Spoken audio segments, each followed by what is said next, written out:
GHMC పరిధిలోని మూసీ సుందరీకరణలో భాగంగా నిర్వాసితుల గుర్తింపు సర్వే ఆందోళనకు దారితీసింది. పలుచోట్ల సర్వే కోసం వచ్చిన అధికారులను స్థానికులు అడ్డుకున్నారు. వారితో వాగ్వాదాన్ని దిగారు. పేదల కడుపు కొట్టొద్దని వేడుకున్నారు. అయినా పోలీస్ బందోబస్తు మధ్య అధికారులు ముందుకు సాగడంతో ఆందోళనకు దారితీసింది. ఈ సందర్భంగా బాధితులు ప్రభుత్వానికి వ్యతిరేకంగా నినాదాలు చేశారు. మూసీ ప్రక్షాళనలో భాగంగా ఆక్రమణను గుర్తించేందుకు అధికారులు గురువారం క్షేత్రస్థాయిలో పర్యటించారు. అధికారులు బృందాలుగా ఏర్పడి Golconda, Ibrahimbagh, Langar Houz defence colony, Patabasti, Chaderghat, Shankar Nagar, Amberpet, Musarambagh, Kothapet, Maruthinagar, Satyanagar, Phanigiri colony, Indiranagar, Ganeshpuri తదితర ప్రాంతాలలో సర్వే చేసేందుకు వచ్చారు. అధికారుల రాక గురించి ముందుగానే సమాచారం అందడంతో బస్తీలలో మూసీ నిర్వసితులు వందల సంఖ్యలో గుమిగూడి సర్వేకు సహకరించకుండా అడ్డుకోవడంతో ఉద్రిక్తత నెలకొంది. నిర్మాణాలకు అనుమతినిచ్చి ఇప్పుడు కూల్చివేస్తామంటే ఊరుకోబోమని వారు హెచ్చరించారు. సుమారు 3 దశాబ్దాలకు పైగా అమ్మకాలు, నిర్మాణాలు జరుగుతుంటే చేతులు ముడుచుకొని ఎందుకు కూర్చున్నారంటూ ప్రశ్నించారు. ప్రభుత్వానికి అన్ని రకాల పనులు కడుతున్నామని వాపోయారు. కాగా హైదరాబాద్ జిల్లాలో మొత్తం 16 అధికారుల బృందాలు సర్వే చేపడుతూ 1600 నిర్మాణాలను గుర్తించారు.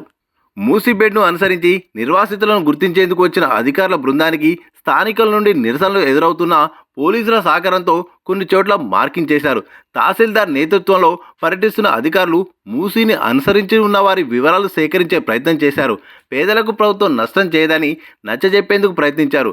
మీరు ఒప్పుకుంటే మీకు ఇప్పుడే ఎక్కడ డబుల్ బెడ్రూమ్ ఇండ్లు కేటాయించామో చెబుతామని, అవసరమైతే ఖాళీ చేసి అక్కడి నుండి వెళ్లేందుకు రవాణా సౌకర్యం కల్పిస్తామని అధికారుల బృందం సర్ది చెప్పారు. అయినా వారు వినకుండా మొండికేశారు. కొంతమంది ముందుకు వచ్చి వివరాలు చెప్పడంతో నమోదు చేసుకున్నారు. తొలగింపు ఎక్కడి నుండి ఎక్కడి వరకు అనేది తెలిసేలా మార్కింగ్ చేశారు. ఇక మూసీ బ్యూటిఫికేషన్లో భాగంగా నిర్వాసితులను 2 రకాలుగా గుర్తించేందుకు ప్రభుత్వం చర్యలు తీసుకుంది. వీరిలో మూసీని అనుసరించి నివాసం ఉంటున్న వారు బఫర్ జోన్ నివాసితులుగా గుర్తించారు. ముందుగా మూసీ బెడ్ వెంట ఉన్నవారిని అక్కడి నుండి తరలించి డబుల్ బెడ్రూమ్లు కేటాయిస్తుంది. మూసీ పర్వేక ప్రాంతం నుండి 50 మీటర్ల పరిధిని బఫర్ జోన్గా ప్రభుత్వం ప్రకటించింది.